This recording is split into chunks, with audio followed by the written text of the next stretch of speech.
Selamat datang kawan-kawan.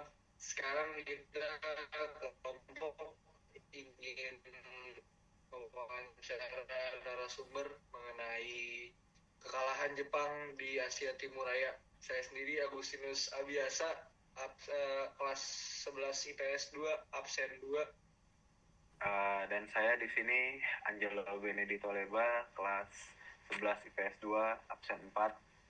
Saya Christopher Kevin dari kelas 11 SOS 2, nomor absen 9. Dan ini bersama narasumber kita, seorang perempuan. Silahkan memperkenalkan diri. Ya, nama saya Livia Monica. Saya dari SMA Santa Ursula. Sekarang saya berusia 17 tahun dan kebetulan saya juga dari kelas sosial, 11 sosial. Dan kebetulan pada pelajaran sejarah juga sedang pelajari Perang Dunia Kedua.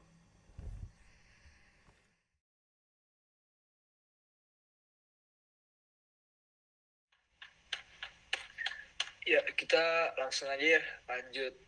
Pertanyaan pertama, itu sebenarnya apa yang Anda ketahui mengenai peristiwa Perang Asia Timur Raya ini sih?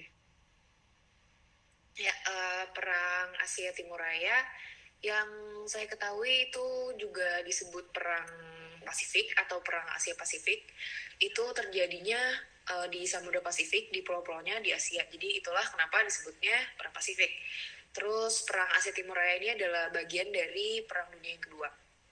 Ini Perang Asia Timur Raya ini antara blok poros atau blok sentral dengan blok sekutu. Waktu itu blok sentralnya itu adalah Jepang, terus Jerman dan Italia, sedangkan blok sekutunya itu adalah Amerika, Inggris dan Prancis. Tapi pada Perang Asia Timur Raya ini lebih fokus ke Jepang dari blok sentral atau blok poros dengan Amerika dari blok sekutu.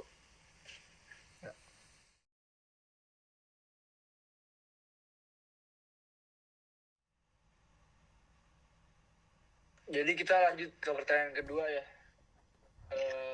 Pertama, kita kan tahu dengan yang namanya Pearl Harbor ya, yang di Amerika itu. Sebenarnya tuh latar belakang dari Pearl Harbor itu apa sih? Dan pengaruh Pearl Harbor itu terhadap kekalahan Jepang atau latar belakang dari kekalahan Jepang itu? Ya, seperti yang kita tahu, jadi pada saat itu dalam Perang Dunia Kedua itu kan ada blok sentral, seperti yang saya sudah sebutkan tadi, ada Jepang, Jerman, dan Italia yang fokus kali ini pada Jepang, dan pihak sekutu yaitu Amerika, Inggris, dan Prancis yang kita fokuskan pada Amerika. Nah, pada saat itu yang saya ketahui, Jepang mengebom Pearl Harbor atau menyerang Amerika di Pearl Harbor yang merupakan pangkalan militernya Amerika. Dengan harapan saat itu Jepang berusaha untuk menyerang Amerika agar Amerika tidak ikut campur karena Jepang ingin menguasai daerah-daerah di Asia. Nah, dengan adanya ini Amerika membalas dendam kepada Jepang dengan menjatuhkan bom atom di dua kota, yaitu di Hiroshima dan Nagasaki. Seperti yang kita tahu, bom atom itu kan efeknya sangat besar ya. Dia memberikan dampak yang sangat besar juga, membunuh banyak korban jiwa dan menyebabkan efek yang berkepanjangan. Jatuhnya bom atom yang dijatuhkan oleh pihak Amerika ini membuat Jepang kewalahan, sehingga Jepang saat itu berantakan.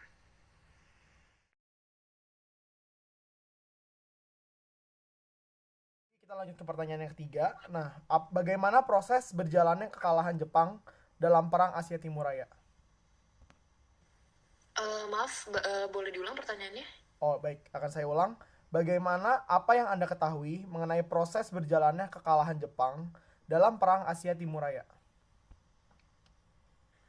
Baik, untuk kekalahan Jepang di Perang Asia Timur Raya ini, pertama-tama yang saya ketahui pada saat itu, Jepang sebenarnya kondisinya sedang terdesak atau terhimpit karena Jepang kan pada saat itu banyak menguasai daerah-daerah di Asia. Tapi saat itu blok poros yang dimana ada Jepang itu melawan blok sekutu yang di fokus kita Amerika di sini. blok sekutu ini membuat rencana pengepungan Jepang, sehingga saat itu posisi Jepang juga semakin terhimpit karena Jepang banyak diserang saat itu, sehingga hingga puncaknya itu pada tanggal sekitar bulan Agustus itu di mana Amerika menjatuhi bom atom di kota Hiroshima dan Nagasaki yang seperti saya sebutkan sebelumnya. Itu Hiroshima pada tanggal 6 Agustus dan di Nagasaki pada tanggal 9 Agustus.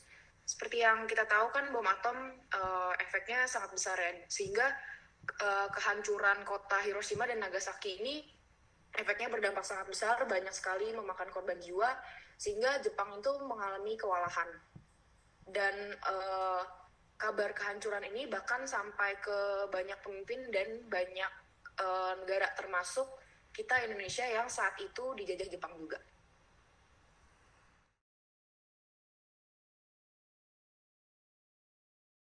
Untuk pertanyaan yang keempat, di sini saya mau menanyakan, apa yang Anda ketahui mengenai dampak dari kekalahan Jepang ini terhadap dunia global?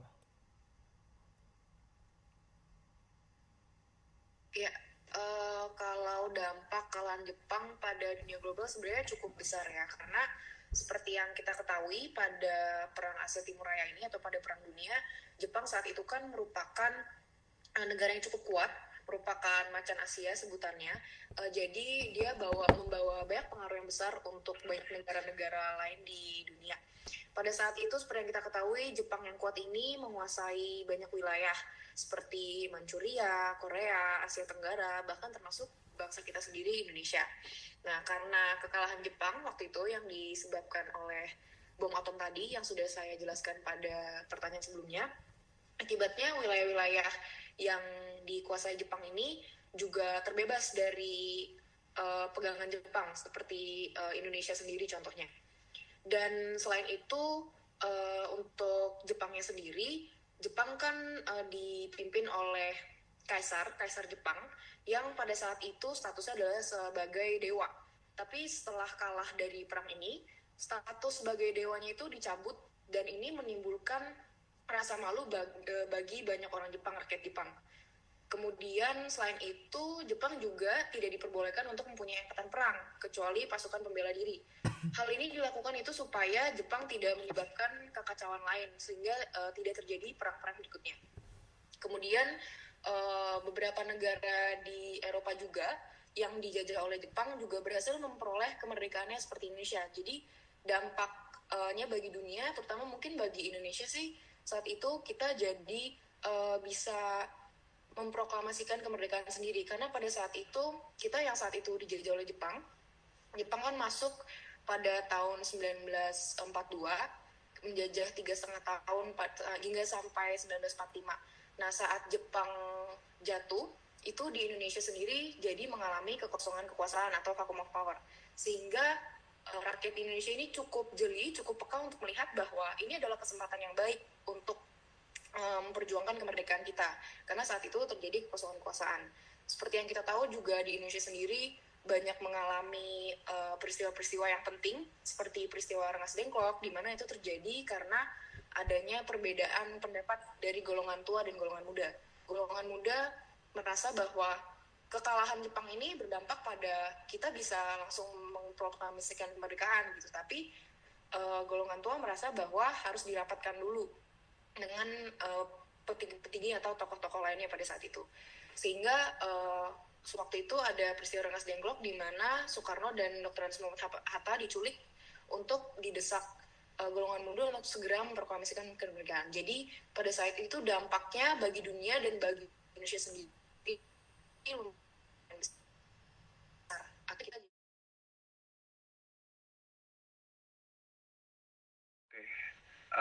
Mari kita lanjutkan ke pertanyaan yang berikutnya. Jadi pertanyaan yang berikutnya ini, apa saja yang Anda ketahui dari peninggalan Jepang terhadap peristiwa Perang Asia Timur Raya? Ya, peninggalan Jepang mungkin yang di Indonesia ya, karena kita orang Indonesia dan Jepang karena menjajah cukup lama, 3,5 tahun, pasti banyak peninggalan-peninggalan selama mereka menjajah Indonesia. Seperti contohnya yang saya tahu itu pasti meninggalkan alat-alat perang seperti meriam Jepang, kemudian ada juga bunker Jepang. Terus yang saya tahu, Jepang juga banyak gua-gua yang pada saat itu dijadikan benteng pertahanan. Kemudian ada contohnya gua Klungkung di Bali atau gua Jepang Bukit Tinggi di Sumatera Utara. Kemudian satu yang saya tahu sih ada gua Jepang, itu peninggalan dari perang Pasifik atau perang Asia Timur Raya ini, salah satunya di Pangandaran. Pada saat ini tuh gua Jepang banyak dijadikan objek wisata, karena seperti yang tahu itu bagian dari sejarah ya. Dan yang saya tahu peninggalan gua Jepang yang di Pangandaran ini dilakukan menggunakan kerja paksa selama kurang lebih 1 tahun. Jadi pembangunan peninggalan Jepang tuh pada saat dulu itu banyak menggunakan tenaga kerja Indonesia secara paksa, yang merugikan bangsa Indonesia juga, karena pada saat itu Jepang itu pemerintahannya bersifat militer.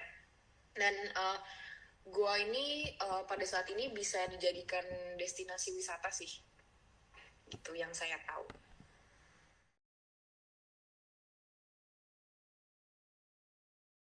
Sekarang kita masuk ke pertanyaan yang terakhir ya.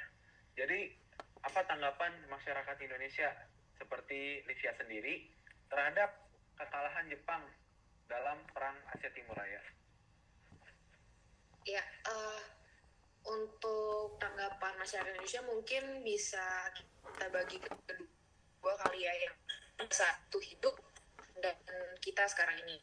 Untuk yang saat itu saya yakin kalau misalnya saya hidup pada saat zaman itu, pastinya saya sebagai rakyat Indonesia melihat ini sebagai satu telah atau satu kesempatan yang baik menurut saya, karena seperti yang kita ketahui kan Jepang menjajah Indonesia, dan saat Jepang mengalami kekalahan ini, maka Indonesia mengalami kosongan kekuasaan atau vacuum of power yang saya sebutkan tadi. Dan begini, masyarakat Indonesia atau tokoh-tokoh pergerakan nasional pada saat itu sadar dan peka bahwa ini kesempatan yang baik untuk kita bisa memperjuangkan kemerdekaan. Jadi pada saat itu tokoh-tokoh manfaatkan kekalahan ini dengan cukup baik sih menurut saya. Jadi kita mendapat kemerdekaan itu dari perjuangan kita sendiri, bukan pemberian Jepang seperti yang sudah dijanjikan Jepang sebelumnya, tapi kita benar-benar berjuang untuk kemerdekaan kita sendiri. Dan artinya itu cukup baik sih bagi Indonesia. Untuk saya sendiri, kekalahan Jepang pastinya berdampak untuk kita, karena artinya kita bisa merasakan kemerdekaan yang kita banggakan saat ini gitu. Saya senang bahwa kita sudah tidak perlu lagi berperang seperti para pejuang zaman dulu. Kita bisa menikmati kemerdekaan saat ini, dan kita bisa bangga bahwa kemerdekaan itu kita raih atas perjuangan bangsa kita sendiri, bukan diberi dengan mudah oleh Jepang.